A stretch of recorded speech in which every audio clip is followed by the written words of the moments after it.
ఈరోజు నేను ఒక విజన్ డాక్యుమెంట్ తయారు చేశాను. ఆ విజన్ డాక్యుమెంట్ గురించి ఎక్కువ నేను మాట్లాడను, ఎందుకంటే మళ్ళీ టైం లేదు కాబట్టి ఫోటోస్ కూడా కావాలి మీకు. 2047కి స్పష్టమైన గైడ్ లైన్స్ ఇచ్చాను. ఒక 10 ప్రిన్సిపల్స్ పెట్టాను. జీరో పవర్టీ, అదే మరిగా ఉద్యోగాల కల్పన, అదే మరిగా population management, skill development, human resource development, ఇంకో పక్క వాటర్. అందుకే ఇప్పుడు కొత్తగా మీరు చూస్తే గోదావరి నుంచి బనకచెర్లకు నీళ్లు తీసుకుపోవాలనుకుంటున్నా. అది వస్తే పెద్ద గేమ్ చేంజర్ గా అవుతుంది. అది కూడా వర్కౌట్ చేస్తున్నాం. ఇంకో పక్క వ్యవసాయం పైన ఎక్కువ శ్రద్ధ పెడుతున్నాం. గ్లోబల్ బెస్ట్ లాజిస్టిక్స్ హబ్ గా తయారు చేయాలనుకుంటున్నాం. పవర్ లో మీరు ఊహించని పరిణామాలు వస్తున్నాయి.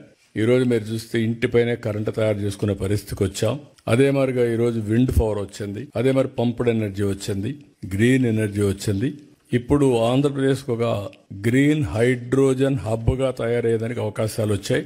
దీనివల్ల కొన్ని లక్షల మందికి ఉద్యోగాలు వస్తాయి.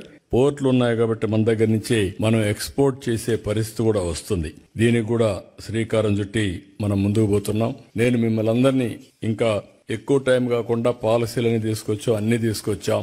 ఏ విధంగా మిమ్మల్ని అందరినీ విన్ విన్ సిచ్యువేషన్ లో ఆంధ్రప్రదేశ్ అభివృద్ధిలో కూడా భాగస్వాములు చేయాలని నేను కూడా ఆలోచిస్తా.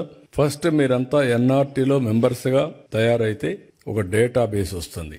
తెలుగు అసోసియేషన్స్ డిఫరెంట్ గా ఉండొచ్చు, పర్వాలేదు, కానీ ఎక్కడున్నా మీరు పుట్టినటువంటి జన్మ భూమి ఆంధ్రప్రదేశ్ కాబట్టి నేను ఇంకోటి కూడా చెప్తున్నాను. నేను ఆంధ్రప్రదేశ్ గురించే మాట్లాడడం లేదు, తెలుగు బిడ్డగా మాట్లాడుతున్నా. తెలుగు జాతి కోసం పనిచేస్తా. తెలుగు వారు ఎక్కడున్నా ప్రపంచంలో వాళ్ళందరూ కూడా ఒకటే దీంతో పోతున్నాం.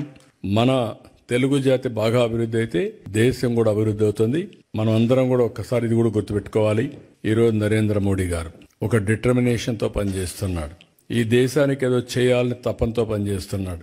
వికసిత్ భారత్ ఇచ్చారు, నేను స్వర్ణ ఆంధ్రప్రదేశ్ ఇచ్చాను. వాళ్ళు వికసిత్ భారత్ లో భారతదేశాన్ని నెంబర్ 1 చేయాలంటే నేను స్వర్ణ ఆంధ్రప్రదేశ్, దానికంటే అన్ని రాష్ట్రాల కంటే నెంబర్ 1 తెలుగు రాష్ట్రాలు ఉండాలి, ఆంధ్రప్రదేశ్ ఉండాలని దానికి ఒక విజన్ తయారు చేశాను.